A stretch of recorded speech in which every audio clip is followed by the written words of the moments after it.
बोले श्री राम जी महाराज की जय जय श्री जय जय श्री जय जय श्री नमः पार्वती पतये हर हर हर महादेव शिव शंभो।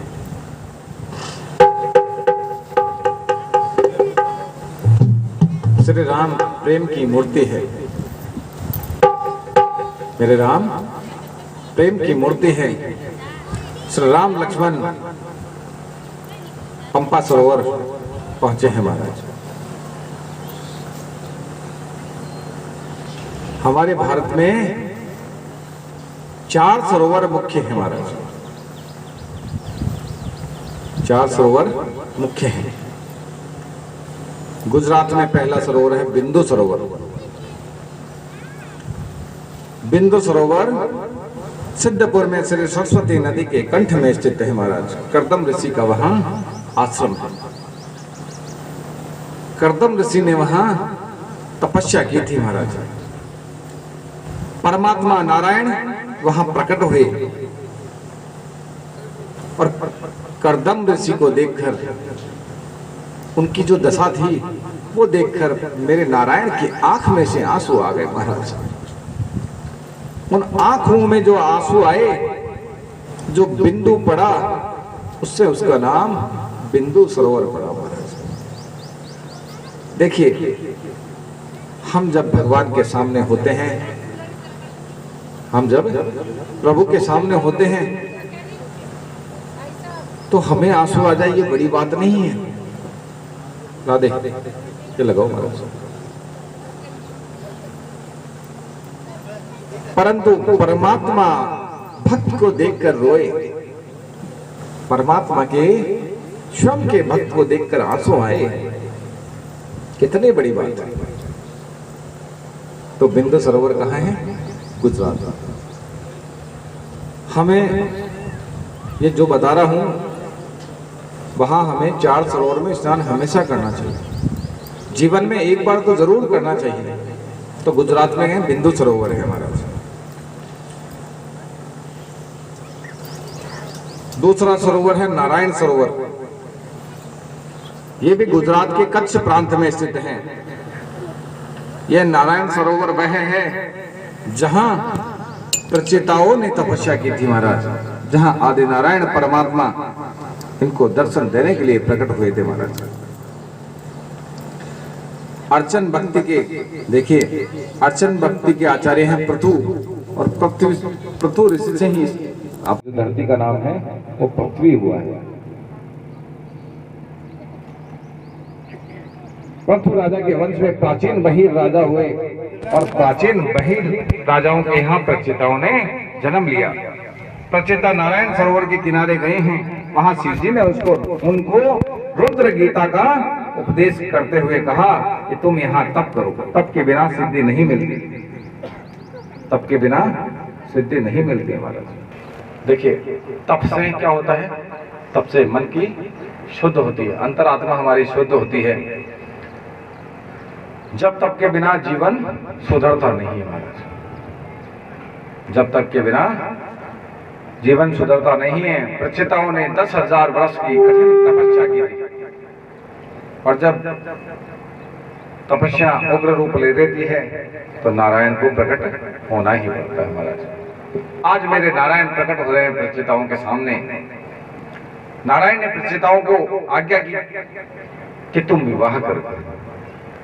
विवाह करना पाप नहीं है महाराज। गृहस्थाश्रम भक्ति में बाधक नहीं होता।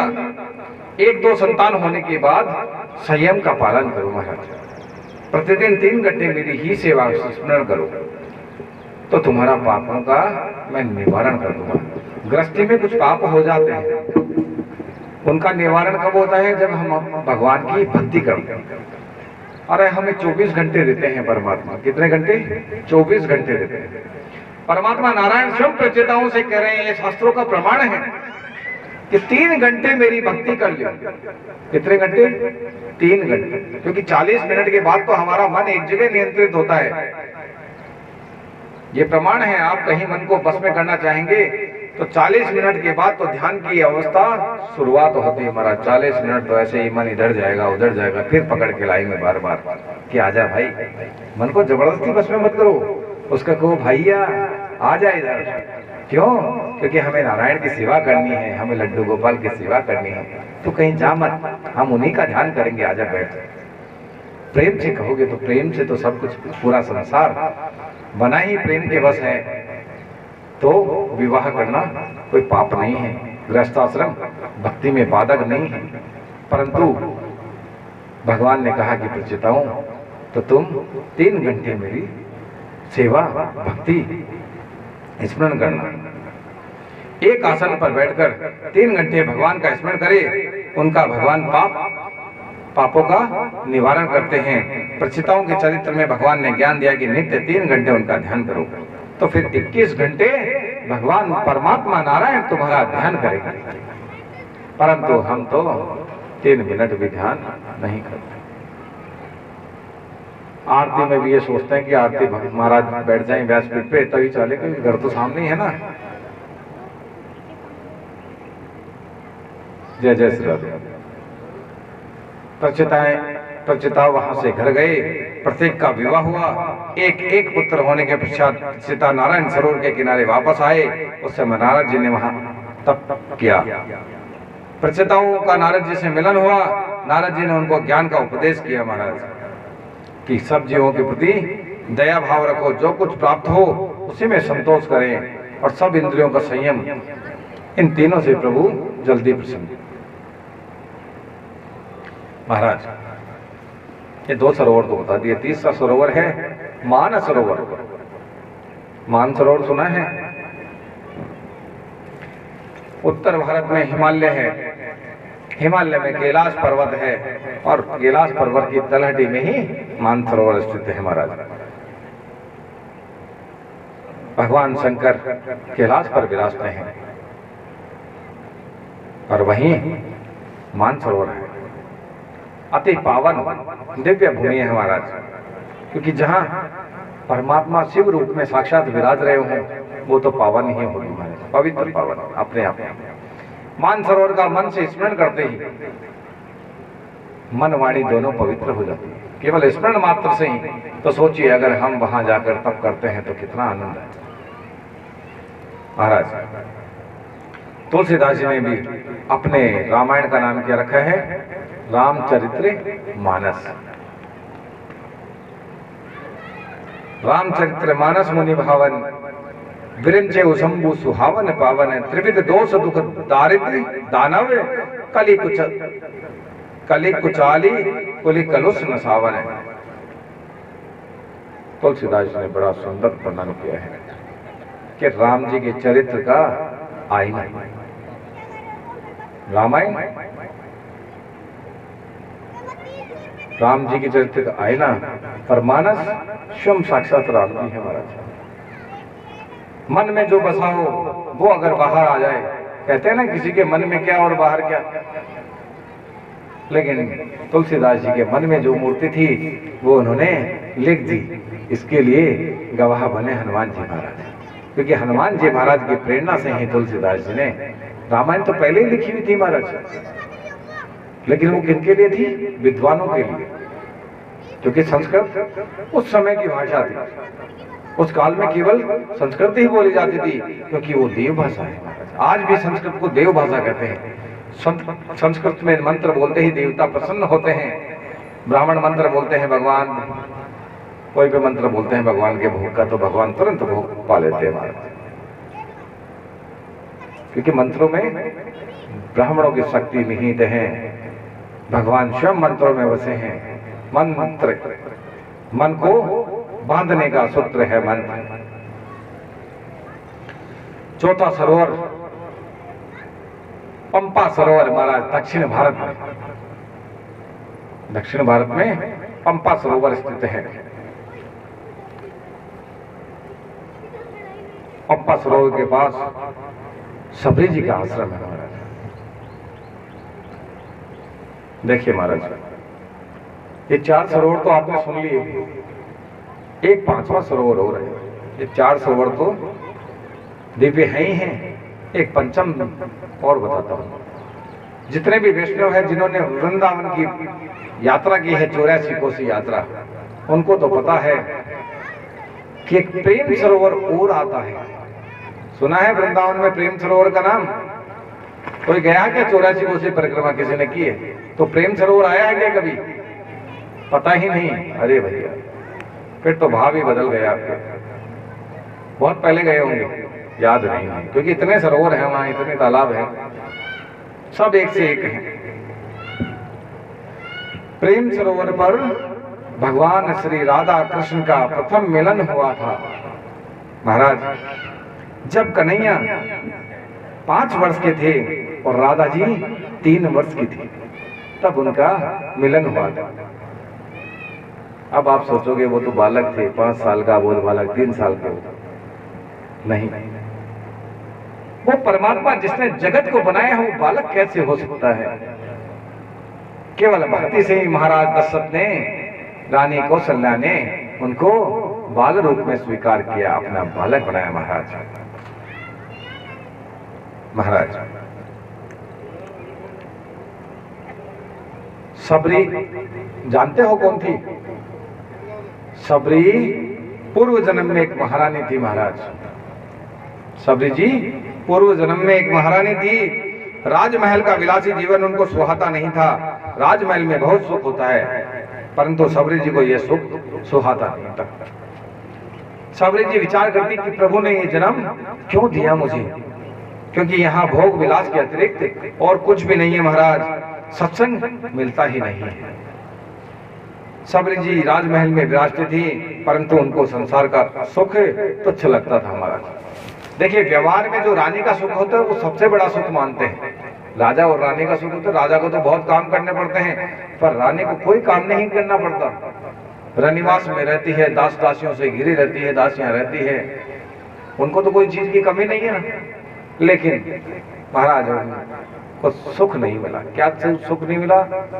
रानी कहती सत्संग नहीं मिला, और सत्संग नहीं मिलता तो समझो कि कोई सुख नहीं है। महाराज देखिए, हमारे जीवन में ऐसे कई काम होते हैं जो जाने अनजाने में हम पाप करते रहते हैं।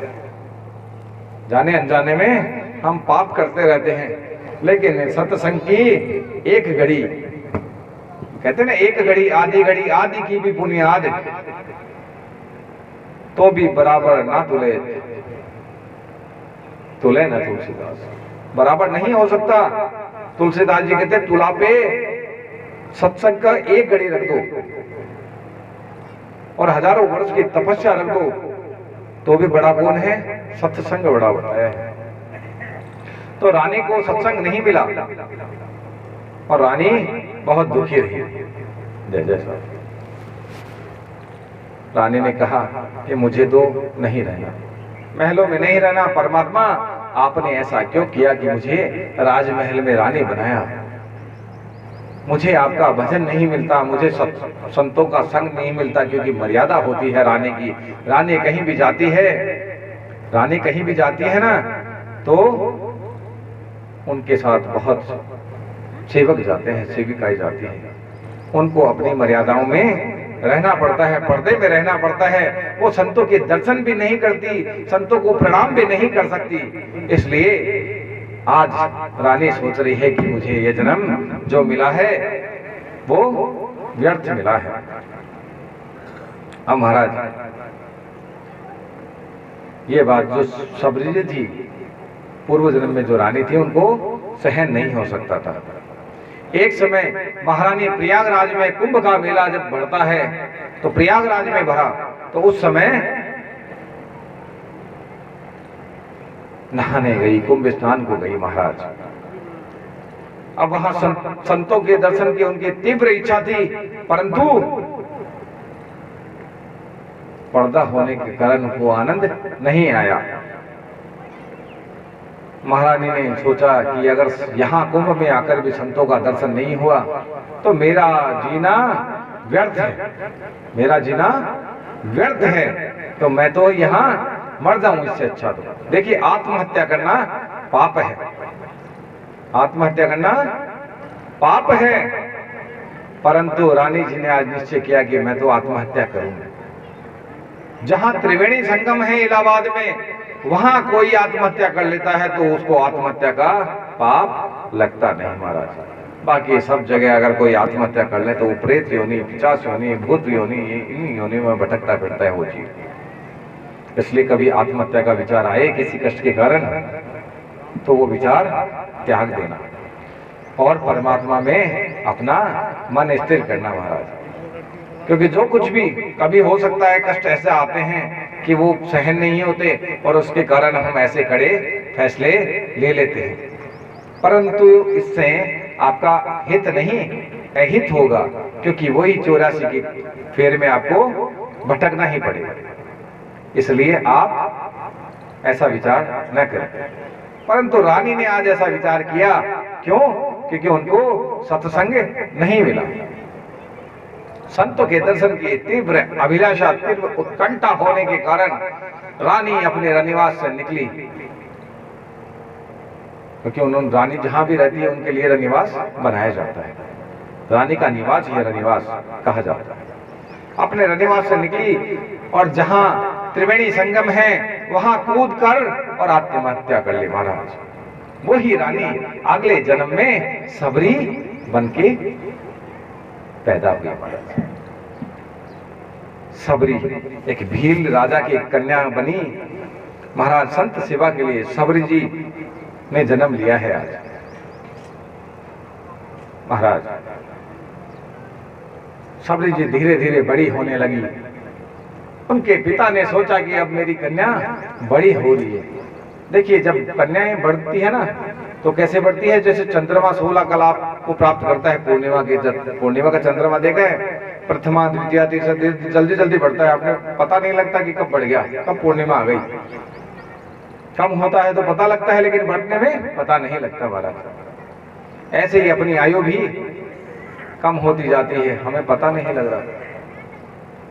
कन्याएं वृद्धि होती है, कन्याएं बड़ी होती जाती है, उनको भी पता नहीं लगता। तो ऐसे ही भील राजा को आज पता नहीं लगा, लेकिन उनको जैसे ही एहसास हुआ उन्होंने सोचा अब मेरी कन्या के लिए वर देखो। तो किसी को देखने के लिए बुलाया था। ये बात सबरी जी को पता लगी महाराज।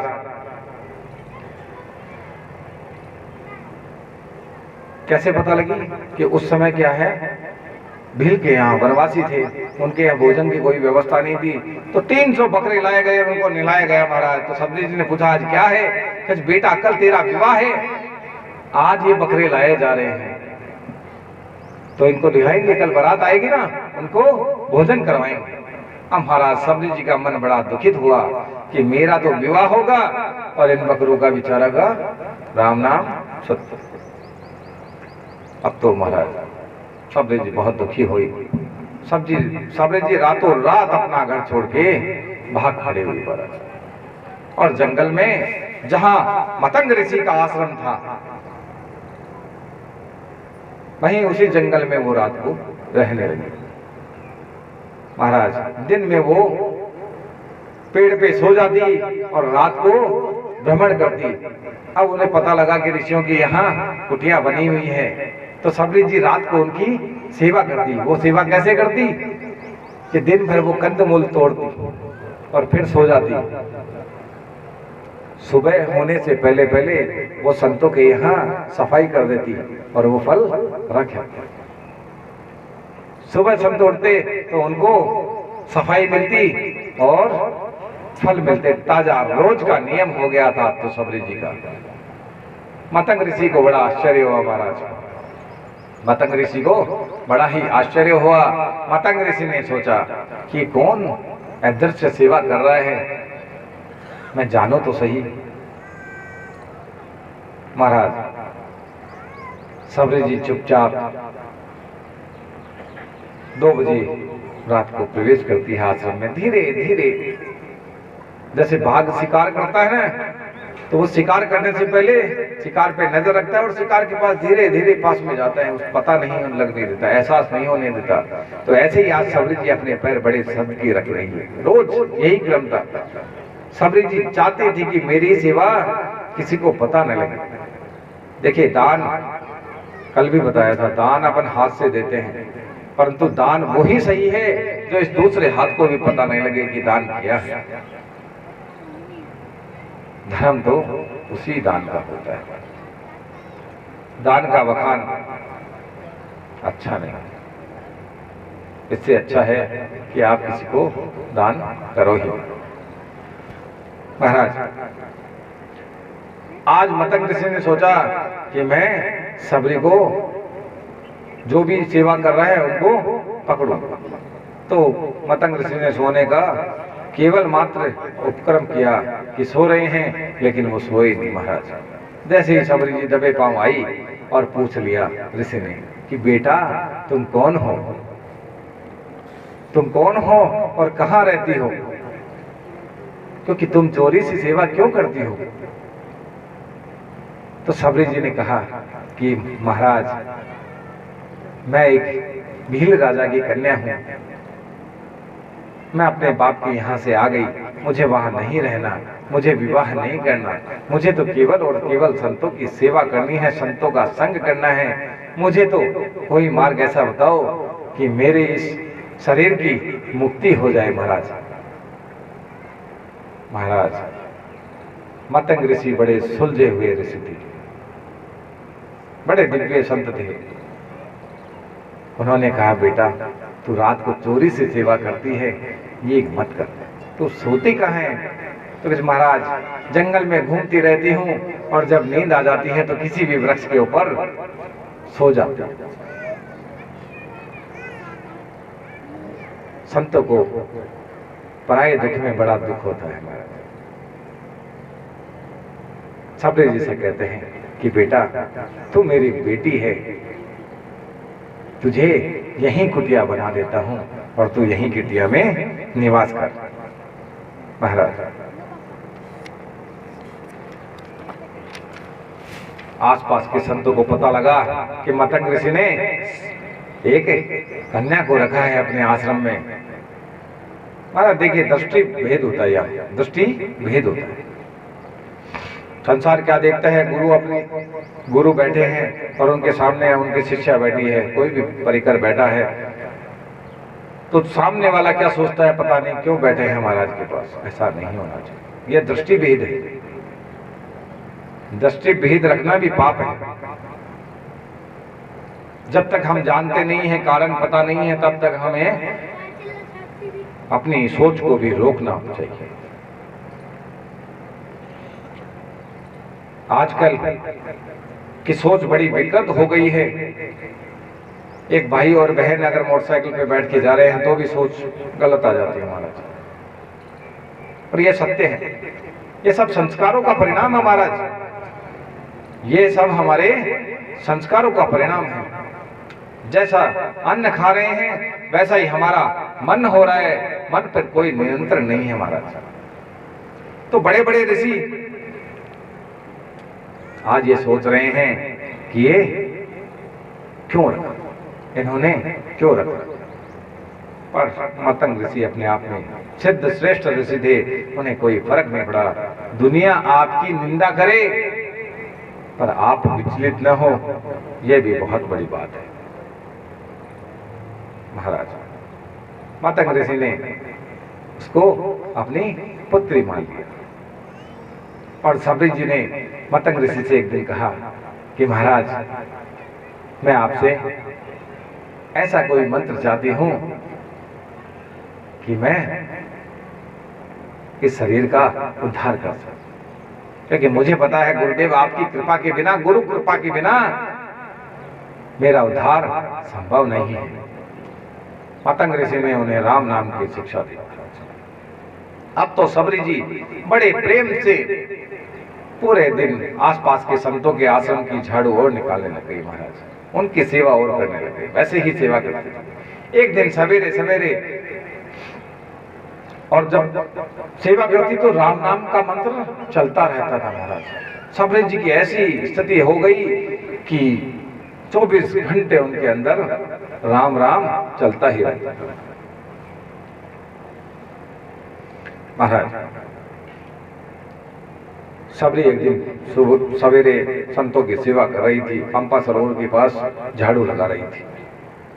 इतने में एक ऋषि निकले, उनका स्पर्श सबरी जी को हो गया महाराज। उन्होंने उनको बहुत डांटा, सबरी जी को डांटा। इसमें सबरी जी की गलती नहीं थी, अंधेरे में स्पर्श हो गया महाराज, जबकि सबरी जी ने आज तक किसी को स्पर्श नहीं किया महाराज। महाराज अब तो संतों ने बहुत डांटा। संत जब पंपा सरोवर में स्नान करने गए, क्योंकि कुभाव रखा उन्होंने, पहले भी कुभाव रखा और अब भी कुभाव रखा, तो महाराज इस कुभाव के कारण पंपा सरोवर का जल रक्त वर्णित हो गया, जैसे कोई मवाद पड़ जाती है वैसा हो गया महाराज। अब तो पानी के बिना सब सून होती है महाराज। सबरी जी की किसी तरह बहुत दूर जाकर एक घड़ा पानी आश्रम की व्यवस्था कर लेती, क्योंकि वो तो सेवा का परम धर्म मानती थी महाराज। महाराज गुरु जी वृद्धावस्था को प्राप्त हो रहे हैं, गुरु जी का अंतिम समय आ गया मतंग ऋषि का। तो सबरी जी कहते हैं, गुरु जी अब मेरा आधार क्या है? गुरुदेव ने सबरी जी की सेवा पे प्रसन्न होकर बड़े हर्ष के साथ आशीर्वाद दिया कि बेटी, मैंने तो राम जी के दर्शन आज तक नहीं किए, परंतु तुम्हें परमात्मा स्वयं दर्शन देंगे। देखिए, गुरु के आशीर्वाद से आज क्या हो रहा है? गुरु ने आशीर्वाद दिया कि बेटा तेरे घर राम जी आएंगे। जब आत्मा से कोई संत आशीर्वाद दे देता है, किसी की भी आत्मा प्रसन्न होती है, तो महाराज वो आशीर्वाद फलता ही फलता है। सबरी को अतिशय आनंद हुआ महाराज कि श्री राम मेरे घर आएंगे, क्योंकि सबरी को गुरु जी ने बता दिया था कि राम जी तो परमात्मा है, वो आपके घर आएंगे। मातंग ऋषि ने कहा कि जो अनंत कोटि ब्रह्मांड के नायक हैं, जो लक्ष्मी जी के स्वामी हैं, भी क्या मुझ भीलनी के घर आएंगे? सबरी जी कहती है कि क्या वो मेरे भीलनी के घर आएंगे? मैं तो कुछ पढ़ी लिखी नहीं हूं, मैं तो गुरुजी उनकी सेवा भी नहीं जानती, मैं क्या करूं? महाराज सबरी ने अपने गुरुदेव से पूछा कि गुरुदेव राम कब आएंगे? कोई समय तो होगा कि कोई किसी को आना हो तो वो समय बताता है कि मैं, पर आज गुरुदेव कह रहे हैं कि बेटा मैं ये तो नहीं जानता कि कब आएंगे, लेकिन राम आएंगे, क्योंकि राम जी का जन्म हुआ है, राम जी ने बाल लीला कर ली, राम जी का विवाह हो गया है, गुरुदेव ने सारी बात बता दी और गुरुदेव का परायण हो गया महाराज। अब तो महाराज केवल संतों के मन में वाणी की जो बात थी कि दृढ़ इच्छा, संतों के मुख से जो वाणी निकली उस पे दृढ़ विश्वास हुआ सबरी जी को, अपने गुरुदेव के वचनों पर विश्वास हुआ। अब तो वो रोज प्रतीक्षा करने लगी कि राम मेरे घर आवेंगे, राम मेरे घर आवेंगे। पंपा सरोवर घाट पास में बिल्ली जो वे बात, राम मेरे घर आना, राम मेरे घर आना, राम मेरे घर आना, राम मेरे घर आना। पंपा सरोवर घाट पास में, पंपा सरोवर घाट पास में बिल्ली जो वे बात, राम मेरे घर आना, राम मेरे घर आना, राम मेरे घर आना, राम मेरे घर आना।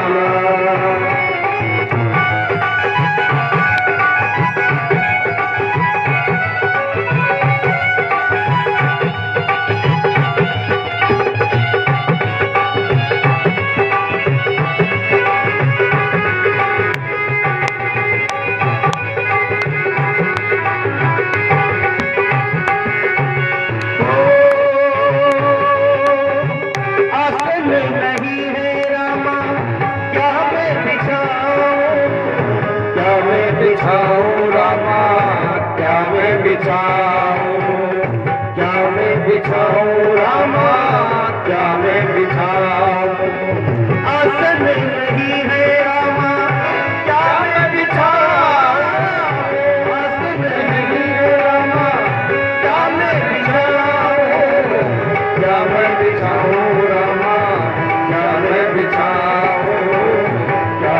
बिछाऊं रामा क्या मैं दिखाऊं। टूटी पड़ी है घाट घाट पर मुझे सिंहारा, टूटी पड़ी है घाट घाट पर बिछी पड़ी है घाट राम मेरे घर आना, राम मेरे घर आना, राम मेरे घर आना, राम मेरे घर आना। पंपा सरोवर घाट पास में पंपा सरोवर घाट पास में फिर जोड़े बाट राम मेरे घर आना, राम मेरे घर आना, राम मेरे घर आना, राम मेरे घर आना।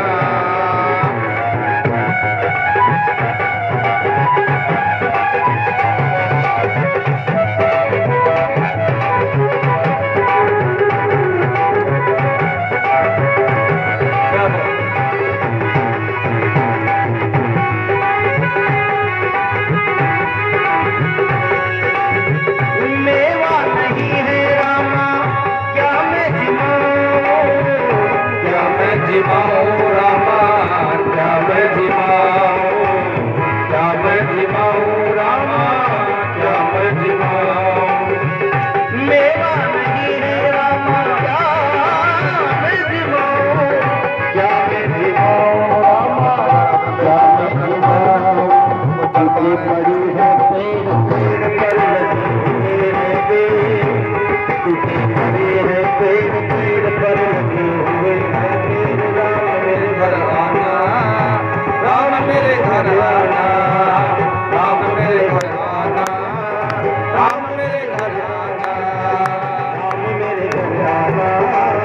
राम मेरे घर आना, राम मेरे घर आना, राम मेरे घर आना। सबरी श्री राम जी का गुरुदेव ने कहा था कि राम तेरे घर आएंगे।